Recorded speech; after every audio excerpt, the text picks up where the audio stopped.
তার মানে ভগ্নাংশ হবে 36/30। এরপরে আমরা লিখব যে কৃষক, তাহলে নির্ণেয় কৃষক, কারণ কৃষক কত লাগবে সেটা আমাদের নির্ণয় করতে হবে, সেই জন্য আমরা লিখলাম নির্ণেয় কৃষক সমান কৃষক কত আছে 25, তাহলে 25 গুণ প্রথম ভগ্নাংশ আমাদের 1200/2400, এটা আমরা বসালাম, গুণ দ্বিতীয় ভগ্নাংশ 36/30। এবার আমরা কাটাকাটি করব। দেখো 1200 আর 2400 কাটলে এখানে 2 হবে। গাইডেন্স সাপোর্ট ম্যাথ এডুকেশন ক্লাসে সবাইকে স্বাগত জানিয়ে শুরু করছি আজকের অঙ্কের ক্লাস।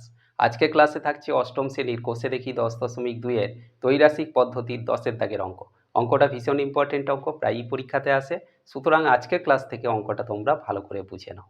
দেখো ক্লাস 8-এর কোষে দেখি 10.2 এর 8-এর দাগের অঙ্ক আছে।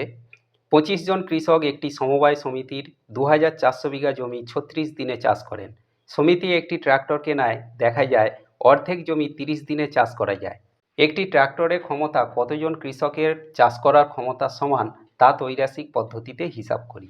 দেখো ক্লাস 8-এর কোষে দেখি 10.2 এর আজকের ক্লাসে ত্রৈরাশিক পদ্ধতির 10-এর দাগের অঙ্ক। এই 10-এর দাগের অঙ্ক সমাধান করার জন্য আমরা প্রথমেই লিখব যে সমস্যা, মানে অঙ্কের ভাষায় সমস্যা।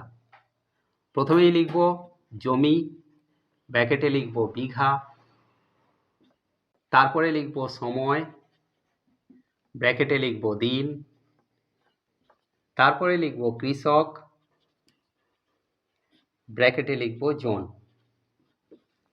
দেখো সমিতির জমি আছে 2400 বিঘা। এই 2400 বিঘা জমি চাষ করতে 25 জন কৃষকের 36 দিন সময় লাগে। আর এর অর্ধেক জমি মানে 2400 বিঘা, একে আমরা 2 দিয়ে ভাগ করলে অর্ধেক পাবো। কত জমি না, এখানে 1200 জমি পাবো। এই 1200 বিঘা জমি চাষ করতে 30 দিনে কতজন কৃষক লাগবে তা আমরা বের করব। দেখো প্রথমে আমরা মনে করব যে আমাদের সময়টা দেওয়া নেই, জমিটা দেওয়া আছে আর কৃষক দেওয়া আছে। 2400 বিঘা জমি চাষ করতে 25 জন কৃষক যদি লাগে, তাহলে তার অর্ধেক জমি মানে কম জমি চাষ করতে কম কৃষক প্রয়োজন। তাহলে এখানে আমরা কম পাচ্ছি, কমের সঙ্গে এখানে কম পাচ্ছি। কমের সঙ্গে কম হলে সরল সম্পর্ক, বা বেশির সঙ্গে বেশি হলে সরল সম্পর্ক হয়। তাহলে আমরা লিখব জমির সঙ্গে কৃষকের সরল সম্পর্ক। তাহলে জমির সঙ্গে কৃষকের সরল সম্পর্ক।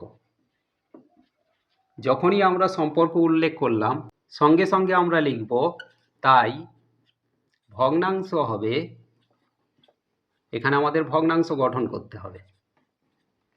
দেখো সরল সম্পর্ক যখনই হয় ভগ্নাংশ উল্টে যায়, তার মানে এই যে 2400 আছে নিচে আছে 1200, তার মানে এটা যদি ওপরে থাকে এটা নিচে থাকে, সরল সম্পর্কের ক্ষেত্রে এটা উল্টে গিয়ে নিচেরটা ওপরে গেল আর ওপরেরটা নিচে এলো, এইটা হলো ভগ্নাংশ। এরপরে আমাদের মনে করো জমি দেওয়া নেই, সময় আর কৃষক দেওয়া আছে। তাহলে 36 দিনে চাষ করতে কোনো একটা জমি 25 জন কৃষক যদি লেগে থাকে, সেই জমিটা 30 দিনে যদি চাষ করা যায়, তাহলে কৃষক কি কম লাগবে না বেশি লাগবে? নিশ্চয়ই বেশি লাগবে, কারণ সময় কমে গেছে, কৃষকও বাড়বে। তাহলে এখানে কমের সঙ্গে বেশি হচ্ছে, যখন ডিসব্যালেন্স হয় তখন আমরা ব্যস্ত সম্পর্ক ধরি। তাহলে আমরা লিখব সময়ের সঙ্গে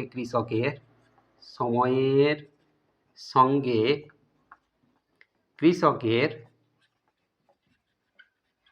ব্যস্ত সম্পর্ক। সম্পর্ক উল্লেখ হলো, তাই ভগ্নাংশ হবে, ভগ্নাংশ গঠন করতে হবে। যখন ব্যস্ত সম্পর্ক হয় তখন ভগ্নাংশ যেমন ছিল তেমনভাবেই রয়ে যায়, অর্থাৎ 36 ওপরে ছিল 36 ওপরে থাকবে, আর 30 নিচে ছিল 30 নিচে থাকবে। তার মানে ভগ্নাংশ হবে 36/30। এরপরে আমরা লিখব যে কৃষক, তাহলে নির্ণেয়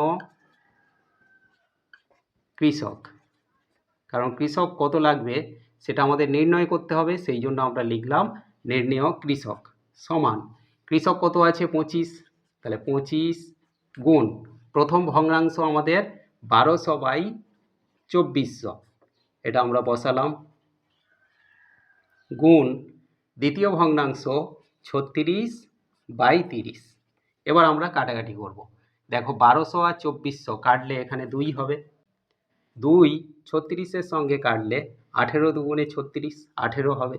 এবার 30 আর 25 5 দিয়ে কাটলে 5 5-এ 25, 5 6 30। এই 6-এর সঙ্গে 18 কাটলে 6 3-এ 18।